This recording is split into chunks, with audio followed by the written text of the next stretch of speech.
नमस्कार दोस्तों। आज मैं आपके लिए बहुत बहुत ही इम्पोर्टेंट चैप्टर लेकर आया हूं जिसका नाम है भारत में राष्ट्रवाद।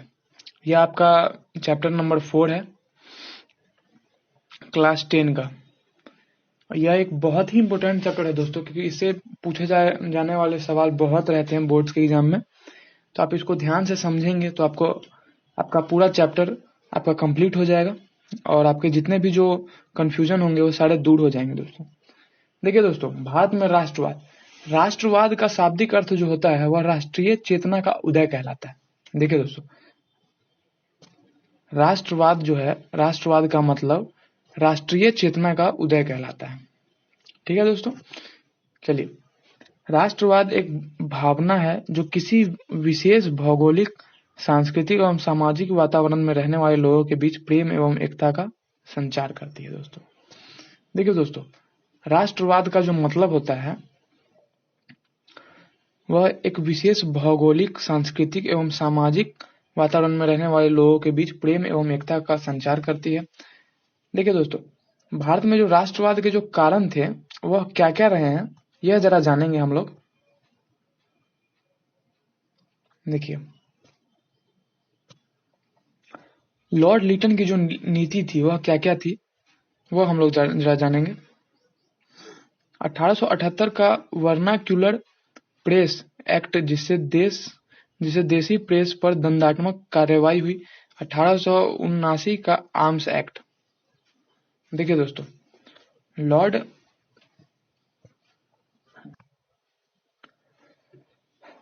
दोस्तों, ये जो लॉर्ड लिटन जो थे उन्होंने बहुत से नीति का उजागर किया था, जिसमें से आपको ज्यादा बताया नहीं गया है, क्योंकि यह आप अगले क्लास में आप पढ़ेंगे कि लॉर्ड लिटन की नीति क्या क्या रही थी। देखिए दोस्तों, इसमें आपको दो ही ऐसे नीति थी जिसको उजागर किया आपके कक्षा में, तो हम लोग इसी दो को आगे लेकर चलेंगे। देखिए दोस्तों, ये जो वर्नाक्यूलर जो प्रेस एक्ट है वह 1878 ईस्वी में पारित हुआ था। इस अधिनियम के द्वारा समाचार पत्रों की, ध्यान रखिएगा दोस्तों, समाचार पत्रों की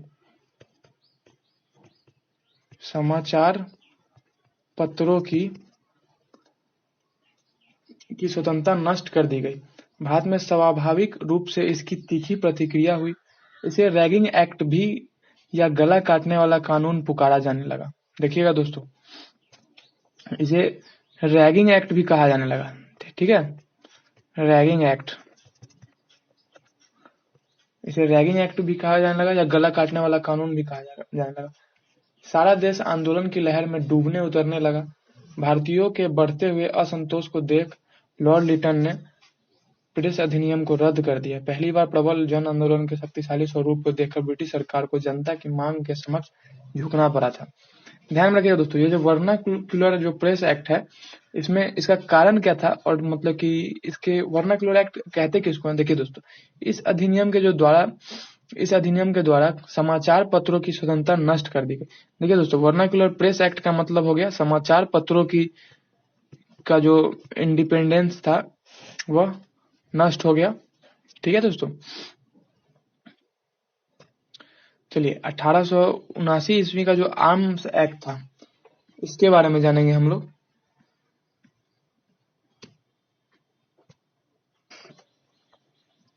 देखिए दोस्तों, ये जो लॉर्ड लिटन थे उसने शस्त्र अधिनियम पारित किया। देखिए, शस्त्र अधिनियम, इसका मतलब होता है, आर्म्स एक्ट का मतलब शस्त्र अधिनियम हिंदी में आप कह सकते हैं, जिसके अनुसार सरकार की पूर्व अनुमति के बिना हथियार रखना, लेकर चलना और व्यापार करना अपराध घोषित कर दिया गया। देखिए दोस्तों, आर्म्स एक्ट में हथियार को आप ले नहीं जा सकते हैं, कहीं पे उसका इस्तेमाल नहीं कर सकते हैं और उसका व्यापार नहीं कर सकते हैं। ठीक है, उसको अपराध माना गया था। इस अधिनियम के अनुसार भारतीयों के पास हथियार होना अवैध माना जाने लगा। यूरोपियन, एंग्लो इंडियन और कुछ सरकारी अधिकारियों पर यह नियम लागू नहीं किया गया था। देखिएगा दोस्तों, जो यूरोपियन और एंग्लो इंडियन जो थे वह कुछ सरकारी अधिकारियों पर यह नियम लागू नहीं किया गया था। देखिए दोस्तों, वर्नाक्युलर जो प्रेस एक्ट है वह प्रेस का जो स्वतंत्रता है उसको खत्म कर दिया गया था, और जो आर्म्स एक्ट है वह आर्म्स का जो स्वतंत्रता था वह खत्म कर दिया। जैसे कि आप कहीं भी आप जा सकते हैं, लेकिन आप बिना आर्म्स के जा सकते हैं। आर्म्स लेकर आप जाएंगे तो आपको दोषी करार माना जाएगा, उसका व्यापार आप नहीं कर सकते हैं। तो यह सब कुछ कारणें थी जो लॉर्ड लिटन की जो नीति में आपके जो ये दिए गए हैं वह सब। चलिए दोस्तों, अब बढ़ते हैं लॉर्ड रिपन की नीति पे। जो लॉर्ड रिपन की जो नीति है वह क्या कहती है दोस्तों, देखेंगे जरा। 1883 का इल्बर्ट बिल का यूरोपियों द्वारा विरोध, जिसके माध्यम से फौजदारी मुकदमों की सुनवाई भारतीय न्यायाधीश कर सकते थे। देखिए दोस्तों, लॉर्ड रिपन की जो नीति थी उसके अनुसार 1883 में इल्बर्ट बिल का यूरोपीय द्वारा विरोध, जिसके माध्यम से फौजदारी मुकदमों की सुनवाई भारतीय न्यायाधीश कर सकते थे। ठीक है दोस्तों, चलिए बढ़ते हैं अपने लॉर्ड कर्जन की नीति की तरफ। 1899 में कलकत्ता कॉरपोरेशन एक्ट, जिसके नगर पालिका में गैर निर्वाचित सदस्यों की संख्या में वृद्धि हुई थी। देखिए दोस्तों, लॉर्ड कर्जन की जो नीति थी उसके अनुसार 1899 में कलकत्ता कॉरपोरेशन एक्ट, जिसके नगर पालिका में गैर निर्वाचित सदस्यों की संख्या में वृद्धि हुई। 1904 का विश्वविद्यालय अधिनियम, देखिए दोस्तों 1904 का विश्वविद्यालय अधिनियम में लॉर्ड कर्जन का बहुत मुख्य योगदान रहा। 1905 में बंगाल विभाजन, जिसका उद्देश्य हिंदू मुस्लिम एकता को तोड़ना था। देखिए दोस्तों, बंगाल विभाजन अगर पूछा जाए कि बंगाल विभाजन क्या था, तो आप सीधा समझ ले कि हिंदू मुस्लिम एकता को तोड़ने को ही बंगाल विभाजन कहा जाता है, जो कि लॉर्ड कर्जन की नीति द्वारा यह था। विभाजन 16 अक्टूबर 1905 को लागू एवं 1911 में रद्द किया गया। देखिए दोस्तों, 6 साल ये चलने वाला जो यह था अधिनियम था, वो 6 साल तक चला था। जो विभाजन का जो उद्देश्य जो था, जो हिंदू मुस्लिम जो एकता को तोड़ना है, वह 1905 में हुआ था। देखिए दोस्तों, लॉर्ड डलहौजी का संरचनात्मक प्रयास रेलवे, टेलीग्राफ, व्यवस्थित परिवहन, जिससे दूरियां कम होने लगी और एवं वैचारिक आदान प्रदान होने लगा। आर्थिक क्या क्या कारण थे दोस्तों, वो जरा जानेंगे भारत के राष्ट्रवाद में। भारत से कच्चे माल का निर्यात, भारत में निर्मित वस्तुओं के निर्यात पर प्रतिबंध एवं आयातित वस्तुओं पर से आयात कर हटाया गया। देखिए दोस्तों, भारत में जो निर्मित वस्तुएं थे उसके निर्यात पर प्रतिबंध लगाया गया, और आयातित जो वस्तुएं थे उस पर से आयात कर हटाया गया। आयात कर मतलब कि आने का जो टैक्स होता है वो हटाया गया था। कृषि एवं कुटीर उद्योग का विनाश कर दिया गया था, विनाश हो गया था। धन के निष्कासन का सिद्धांत दादा भाई नौरोजी ने दिया था। देखिएगा दोस्तों, धन के निष्कासन का जो सिद्धांत था दादा भाई नौरोजी ने दिया था। देखिए दोस्तों, आर्थिक कारण में अगर आपसे पूछा जाए तो बता दीजिएगा। भारत से कच्चे माल का निर्यात, भारत में निर्मित वस्तुओं के जो निर्यात पर प्रतिबंध था और आयात कर हटाया गया था, और कृषि एवं कुटीर उद्योग का विनाश कर दिया गया था। धन के निष्कासन का सिद्धांत दादा भाई नौरोजी ने दिया था। देखिए दोस्तों, सामाजिक कारण क्या क्या रहे वो जरा हम लोग जानेंगे। प्रजातीय भेदभाव की नीति, सरकारी सेवाओं में पक्षपात पूर्ण नीति। देखिए दोस्तों, जितनी भी सरकारी सेवाएं थी उसमें पक्षपात करने लगे थे, और जो प्रजातीय भेदभाव जो है वह बढ़ गई थी। और धार्मिक क्या क्या कारण रहे थे दोस्तों, ये जरा जानेंगे हम लोग। सामाजिक एवं धार्मिक सुधार आंदोलन, ब्रह्म समाज 1828 राजा राम मोहन राय के द्वारा बनाया गया था। आर्य समाज 1875 में स्वामी दयानंद सरस्वती ने बनाया था, जिसका मुख्य स्रोत था वेदों की ओर लौटो। 1856 में ईश्वर चंद्र विद्यासागर द्वारा विधवा पुनर्विवाह हेतु प्रयास। देखिए दोस्तों, जितने भी जो औरत होती हैं, जिसकी जिसका शादी हो जाता है और उसके पति मर जाता है, तो वह तो विधवा कहलाती है।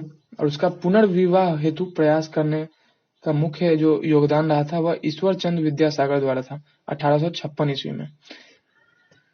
सर विलियम जोन्स के एशियाटिक सोसाइटी द्वारा धर्म ग्रंथों का अनुवाद। देखिए दोस्तों, सर विलियम जोन्स जो थे उसके एशियाटिक सोसाइटी 1784 में इसका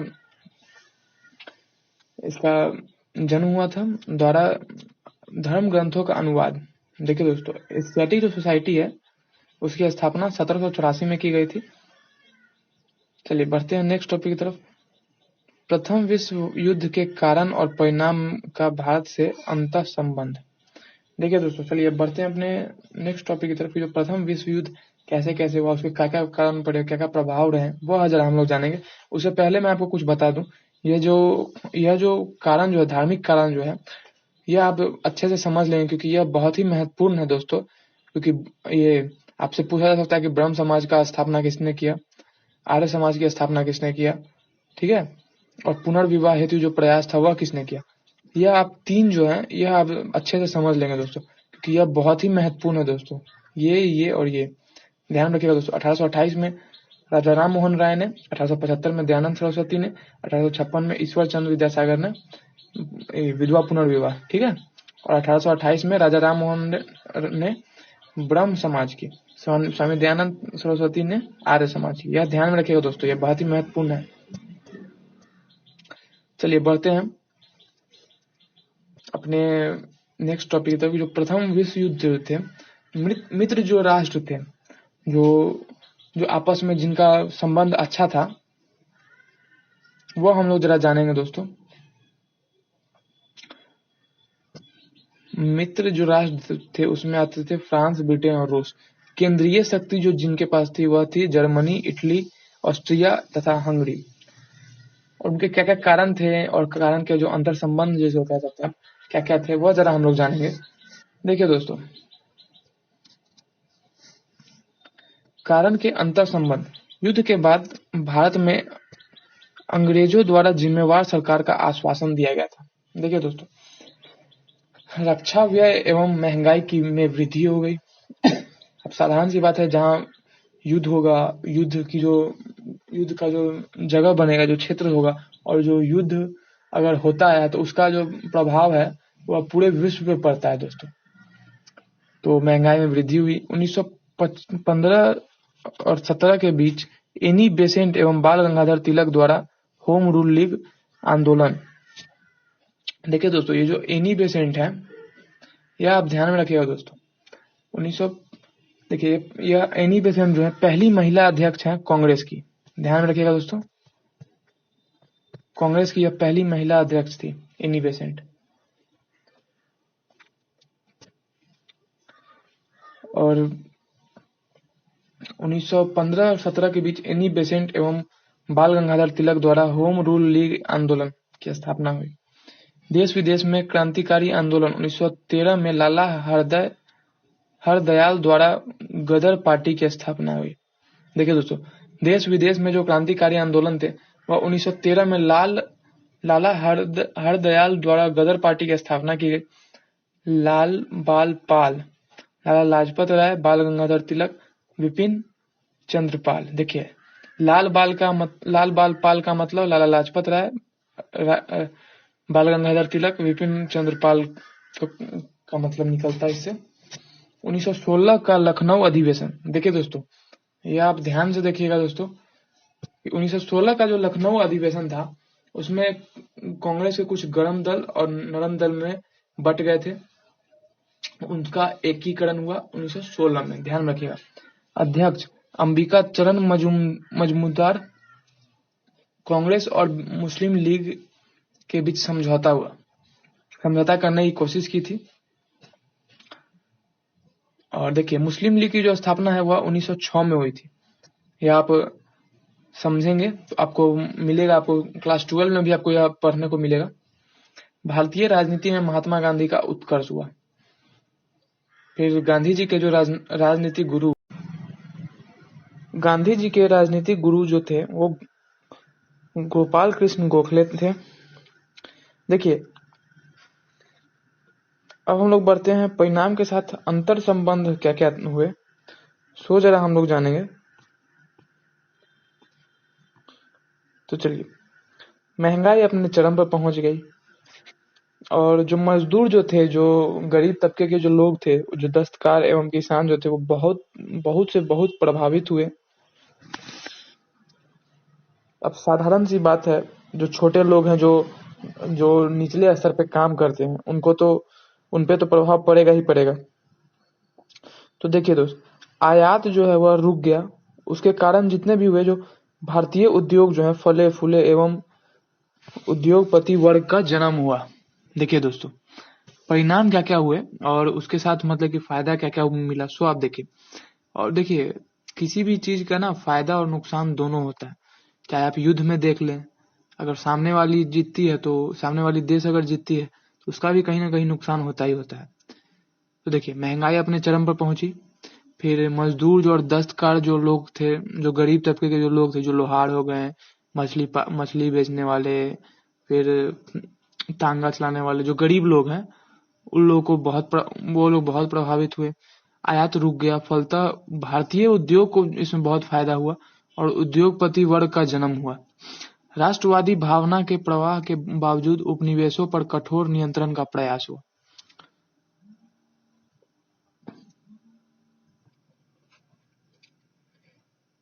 राष्ट्रवादी भावना के प्रवाह के बावजूद उपनिवेशों पर कठोर नियंत्रण का प्रयास। और देखिए, और दूसरा पॉइंट देखते हैं क्या कहता है। 1919 में मॉन्टेग्यू चेम्सफोर्ड सुधार द्वारा प्रांतीय परिषद में सदस्य की संख्या में वृद्धि। देखिए दोस्तों, 1919 का जो मॉन्टेग्यू चेम्सफोर्ड का जो सुधार हुआ था, उसमें ना परिषद में सदस्य की जो संख्या थी वो बहुत बढ़ोतरी हुई थी। और देखिए, प्रथम विश्व युद्ध से उत्पन्न परिस्थितियों ने भारत में गांधीवादी आंदोलन के लिए पृष्ठभूमि का निर्माण किया। देखिए, जो गांधीवादी जो आंदोलन थे, जैसे कि सविनय अवज्ञा आंदोलन हो गया, असहयोग आंदोलन हुआ, तो उसके लिए पृष्ठभूमि तैयार किया।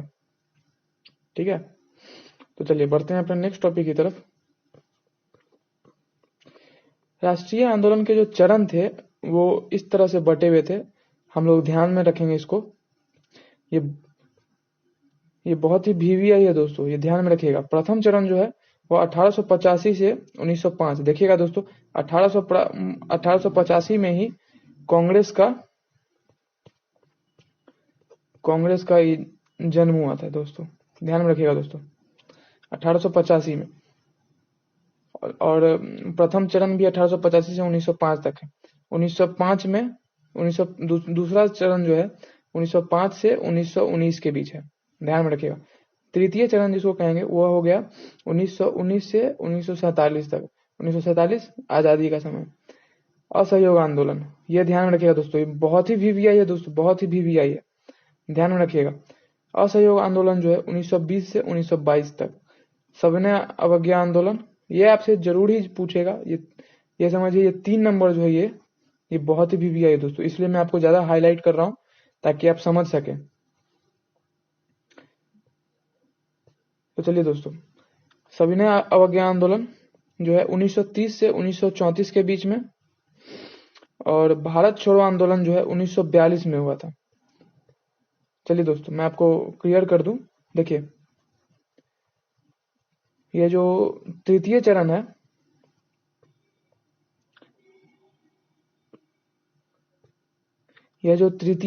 दोस्तों 1919 से 1947 तक। मैं फिर रिपीट कर रहा हूं दोस्तों आपके लिए, आप ध्यान में रखिए, आपके दिमाग में ये बैठ जाए। चलिए आगे बढ़ते हैं। असहयोग आंदोलन जो है 1920 से 1922 में, और सविनय अवज्ञा आंदोलन 1930 से 1934 तक। भारत छोड़ो आंदोलन जो है 1942 में हुआ था दोस्तों, ध्यान में रखिएगा दोस्तों। ये 3 जो है, भारत छोड़ो आंदोलन कब हुआ था दोस्तों, तो 1942 में। सविनय अवज्ञा आंदोलन 1930 से 1934 तक। असहयोग आंदोलन तो 1920 से 1922 तक। चलिए दोस्तों बढ़ते हैं अपने नेक्स्ट टॉपिक की तरफ, जो कि है असहयोग आंदोलन। देखिए दोस्तों, असहयोग आंदोलन का मतलब क्या होता है, जो उस टाइम पे जो मतलब किसी भी तरीके से, मतलब कि जो अंग्रेज थे उनका सहयोग करना, बंद कर देना था। जैसे कि उनका कोई भी काम है, जैसे कपड़ा धोना हुआ, चाहे कोई भी छोटा से लेके बड़ा से बड़ा काम तक, उनका सहयोग करना बंद कर देना। इसी को असहयोग आंदोलन कहते हैं दोस्तों। देखिए दोस्तों, इसके बारे में आपको थोड़ा ये बता दूं, थोड़ा ब्रीफली बता दूं कि जो रॉलेट कानून जो था और जलियांवाला बाग जो हत्याकांड हुआ था दोस्तों, वह मैं आगे आपको बताऊंगा। जलियांवाला बाग हत्याकांड कैसे हुआ था, क्यों हुआ था, क्या कारण रहे उसके, ये मैं आपको बताऊंगा। उससे पहले आपको मैं बता दूं कि क्यों असहयोग आंदोलन का मतलब कि जन्म हुआ। गांधी जी ने असहयोग आंदोलन चलाने का निर्णय क्यों लिया, वो मैं आपको बताता हूँ। इसका उद्देश्य स्वराज्य की प्राप्ति था। इसमें समाज के विभिन्न वर्गों के लोगों ने पहली बार व्यापक रूप से भाग लिया। शहरी मध्यम वर्ग की इसमें मुख्य भागीदारी रही। ग्रामीण क्षेत्रों में किसानों, मजदूरों तथा आदिवासियों ने भी इस आंदोलन में भाग लिया। इस प्रकार यह जन आंदोलन बन गया था। देखिए दोस्तों, जितने भी जो मतलब कि जो मध्यम वर्ग के जो लोग थे, इसमें इन्होंने भाग लिया। और जो जितने भी जो किसान थे, मजदूर थे, आदिवासी थे, ये सब इस आंदोलन में भाग लिए। इस कारण से इसका नाम जन आंदोलन भी बन गया था। चलिए दोस्तों, बढ़ते हैं अपने स्क्रीन की तरफ। मैंने तो आपको अभी ब्रीफली बता दिया है, अब बढ़ते हैं अपने स्क्रीन की तरफ दोस्तों। देखिए, सितंबर 1920 में कलकत्ता अधिवेशन में असहयोग आंदोलन का निर्णय लिया गया था, जो कि 1 दिसंबर 1920 को नागपुर अधिवेशन में पुष्टि तथा स्वशासन की जगह स्वराज्य का लक्ष्य। देखिए दोस्तों, 1920 के कलकत्ता अधिवेशन में असहयोग आंदोलन का जन्म हुआ था। ध्यान में रखिएगा दोस्तों।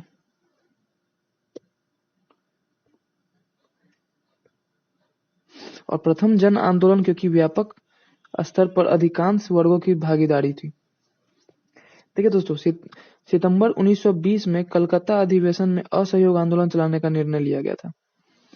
ध्यान में रखिएगा।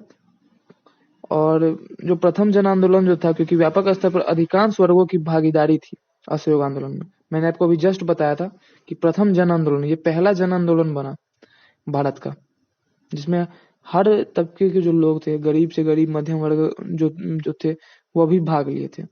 और ये किसके बाद हुआ था? जलियांवाला बाग कांड के बाद हुआ था। चलिए दोस्तों, रॉलेट एक्ट के बारे में मैं आपको बताऊं। देखिए, रॉलेट एक्ट जो है, मैं आपको पहले ब्रीफली बता देता हूं कि रॉलेट एक्ट आखिर है क्या। देखिए, ध्यान से आप समझेंगे तो आपको समझ में आ जाएगा। देखिए, भारत में बढ़ती हुई राष्ट्रवादी घटनाओं एवं असंतोष को दबाने के लिए रॉलेट एक्ट को लाया गया था, जिसके अंतर्गत सरकार किसी भी व्यक्ति को बिना साक्ष्य एवं वारंट के भी गिरफ्तार कर सकती थी। देखिए दोस्तों, उस टाइम की जो शासन प्रक्रिया थी, वो तो थी ब्रिटिश सरकार के पास। और अगर किसी भी लोगों का के लिए अगर उनके पास अगर कोई भी सबूत नहीं है, या फिर वह क्रिमिनल हो या ना हो, अगर उसका मन है तो वो उठा के ले जा सकता है। इसमें आप कुछ नहीं कर सकते। इसी का विरोध करने के लिए रॉलेट एक्ट का जन्म हुआ था। इस अधिनियम के अंतर्गत एक विशेष न्यायालय के गठन का प्रावधान था, जिसके निर्णय के विरुद्ध कोई अपील नहीं की जा सकती थी, इसलिए इसका विरोध हुआ। देखिए दोस्तों, ये जो रॉलेट एक्ट है, इसका विरोध इसलिए करना जरूरी था क्योंकि ब्रिटिश सरकार जो थी, वो किसी को मनमाने तरीके से किसी को भी उठा सकती थी, किसी को भी ले जा सकती थी, और किसी के साथ मुकदमा दर्ज करा सकती थी। इसमें कोई कुछ नहीं कर सकता। चलिए दोस्तों, मैंने आपको अभी ब्रीफली बता दिया। अब अपने बढ़ते हैं अपने स्क्रीन की तरफ, जो कि इसमें क्या कह रहा है जरा हम लोग जानेंगे। अगर मैं अभी आपको फिर रिपीट कर दूंगा तो आपके लिए आसान हो जाएगा समझना। देखिए दोस्तों, बिना मुकदमा चलाए जेल में बंद किया जा सकता था। काला कानून इसे कहा जाता है। कोई अपील नहीं, कोई दलील नहीं, कोई वकील नहीं। रॉलेट एक्ट के खिलाफ प्रदर्शन के दौरान अमृतसर में डॉक्टर सत्यपाल एवं सैफुद्दीन किचलू की गिरफ्तारी हुई। देखिए दोस्तों, बिना मुकदमा चलाए जेल में बंद कर दिया जा सकता था। काला कानून इसे कहा जाता था। कोई अपील नहीं, कोई दलील नहीं, और कोई वकील नहीं। रॉलेट एक्ट के खिलाफ प्रदर्शन के करने के क्रम में डॉक्टर सत्यपाल को और सैफुद्दीन किचलू को गिरफ्तार किया गया था। ध्यान में रखिएगा दोस्तों। चलिए दोस्तों, बढ़ते हैं अपने अगले महत्वपूर्ण टॉपिक की तरफ, जो कि ये बहुत ही महत्वपूर्ण है दोस्तों। जलियांवाला बाग। आपने भगत सिंह की मूवी अगर देखी होगी तो आपको भी पता चल गया होगा कि स्टार्टिंग के ही सीन में जलियांवाला बाग कांड का दिखाया गया सीन सब। ये उस टाइम का बहुत ही गंदा और बहुत ही दर्दनाक सीन था दोस्तों। चलिए दोस्तों बढ़ते हैं कि अपने किताब में हमारे क्या लिखा गया वो जरा हम लोग जानेंगे। देखिए, ये जो जलियांवाला बाग जो कांड है वह क्यों हुआ था, उसके क्या कारण रहे थे और क्यों मतलब कि सबको गोली मार दी गई थी। तो देखिए दोस्तों, मैं आपको बताऊं कि जलियांवाला बाग कांड का क्या कारण है नहीं है, सब बताता हूँ। देखिए, गिरफ्तारी के विरोध में पंजाब में अमृतसर के जलियांवाला बाग, देखिए अमृतसर का जलियांवाला बाग है, जलियांवाला बाग एक जगह है अमृतसर के में 13 अप्रैल 1919 को शांतिपूर्ण सभा पर जनरल डायर के आदेश से गोली चलाई गई, जिससे सैकड़ों लोग मारे गए। देखिए दोस्तों, गिरफ्तारी के जो विरोध में पंजाब में जो अमृतसर के जो जलियांवाला बाग है उसमें, और देखिए दोस्तों, ये जो रॉलेट एक्ट हुआ था उसके जो उनके जो गिरफ्तार हुए थे उनके लोग जिसका नाम था डॉक्टर सत्यपाल एवं सैफुद्दीन, तो वही रॉलेट एक्ट के विरोध में ये लोग अपना ये विरोध में अपना प्रदर्शन कर रहे थे, जिसमें जनरल डायर थे उस टाइम, उनके सामने प्रदर्शन किया जा रहा था और जनरल डायर के कहने पे ही गोली चलाई गई थी। ध्यान में रखिएगा दोस्तों, जनरल डायर के कहने पे ही गोली चलाई गई थी और लास्ट में जनरल डायर को भगत सिंह ने गोली मार दी थी। देखिए दोस्तों, 13 अप्रैल 1919 को शांतिपूर्ण सभा पर जनरल डायर के आदेश से गोली चलाई गई थी। उसमें बहुत से लोग मारे गए थे दोस्तों, बहुत भगदड़ मच गया था, कितने लोग कुआं में कूद गया क्योंकि ताकि गोली न लगे, और कुआं में सबको दम फूलने से, सांस न मिलने से और डूब जाने से बहुत से लोग एक के ऊपर सब चढ़े जा रहे थे, उसमें सारे लोग मारे गए, बहुत कुछ ही लोग बचे थे उस टाइम में। चलिए दोस्तों बढ़ते हैं। रविन्द्रनाथ टैगोर ने नाइट एवं गांधी जी ने केसरे हिंद की उपाधि त्याग दी।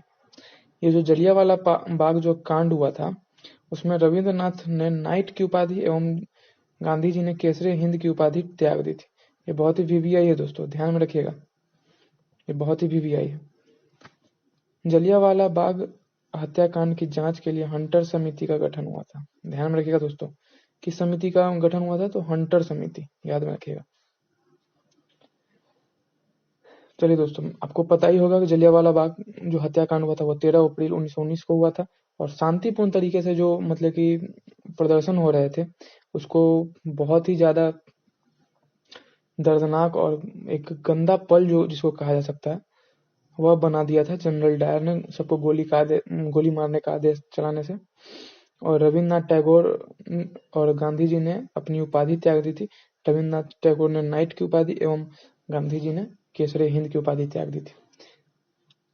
चलिए दोस्तों बढ़ते हैं अपने नेक्स्ट टॉपिक की तरफ कि खिलाफत का जो मुद्दा है वह क्यों, उसका कारण क्या थे खिलाफत आंदोलन का। और खिलाफत आंदोलन पे आप समझ लीजिए कि एक टिप्पणी देना है जो आपको आपसे पूछा जा सकता है। देखिए दोस्तों, इसका कारण क्या है। खिलाफत जो है, खिलाफत का जो मुद्दा है देखिए, तुर्की का सुल्तान खलीफा इस्लामी जगत का धर्मगुरु भी था। देखिए दोस्तों, तुर्की का जो सुल्तान है, ये तुर्की लिखा हुआ है, इसका जो सुल्तान है इसको धर्मगुरु भी कहा जाता है दोस्तों, इस्लामी जगत का धर्मगुरु।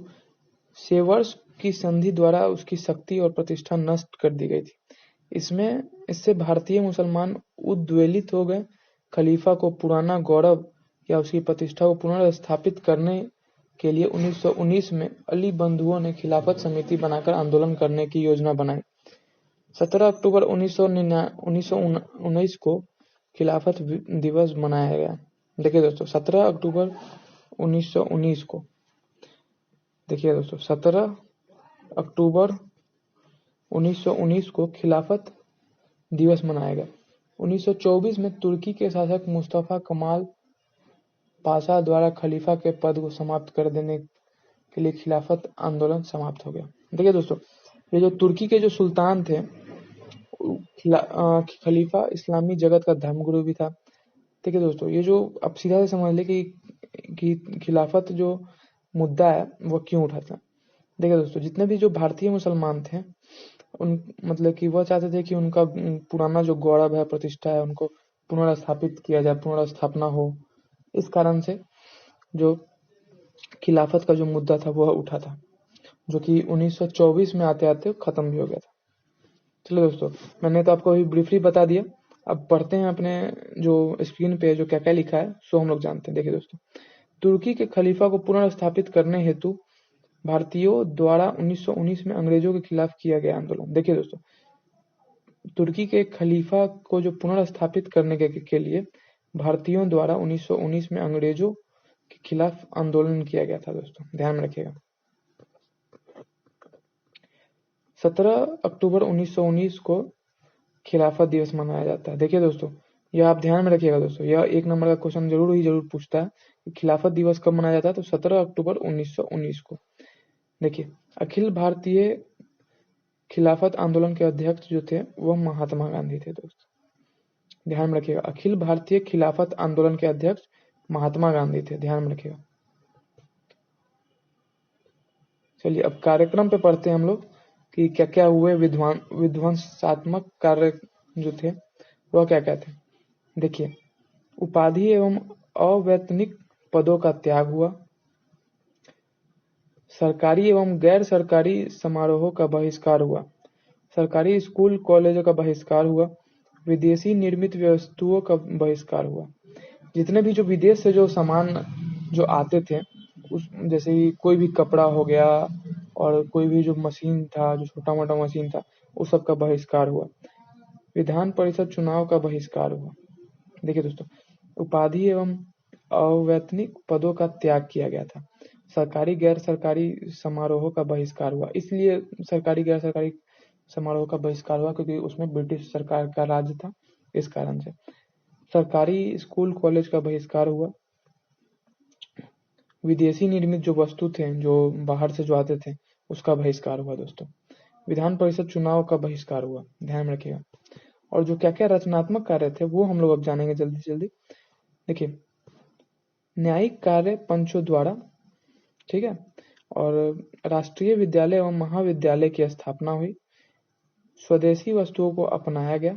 देखिए दोस्तों, जितने भी स्वदेशी वस्तु जैसे कि खादी का आपने जानेंगे ही। देखिए यहाँ लिखा हुआ भी है कि चरखा एवं खादी को लोकप्रिय बनाना, ये महात्मा गांधी का पसंदीदा चीज था, चरखा। तिलक स्वराज्य कोष की स्थापना हुई। देखिए क्या क्या रचनात्मक कार्य हुआ दोस्तों, ये जानेंगे हम लोग। न्यायिक कार्य पंचों द्वारा, राष्ट्रीय विद्यालय एवं महाविद्यालय की स्थापना हुई, स्वदेशी वस्तुओं को अपनाया गया, और जो जितने भी विदेशी सामान थे, विदेशी वस्तुएं थे, वो सबको हटाया गया, उनको जला दिया गया। चरखा एवं खादी को लोकप्रिय बनाया गया ताकि लोग खुद से अपना कपड़ा या कोई भी चीज सिल सके, बुन सके। तिलक स्वराज कोष की स्थापना की गई। चलिए दोस्तों, अब ये महत्वपूर्ण है दोस्तों, चौरी चौरा कांड। यहाँ आपको उतना डिटेल में नहीं बताया, लेकिन आपको आगे अच्छे से डिटेल में मालूम पड़ेगा। जानते हैं, जितना आप एक बुक में लिखा है उतना मैं आपको बता दूंगा।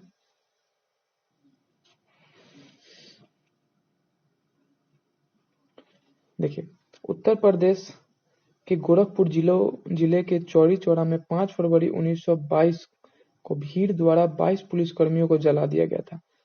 देखिए दोस्तों, यह जो उत्तर प्रदेश में गोरखपुर जिले में चौरी चौरा कांड जो हुआ था, उसमें 22 पुलिस कर्मियों को जला दिया गया था। तत्पश्चात 12 फरवरी को बारदोली में बैठक कर गांधी जी ने आंदोलन स्थगित किया।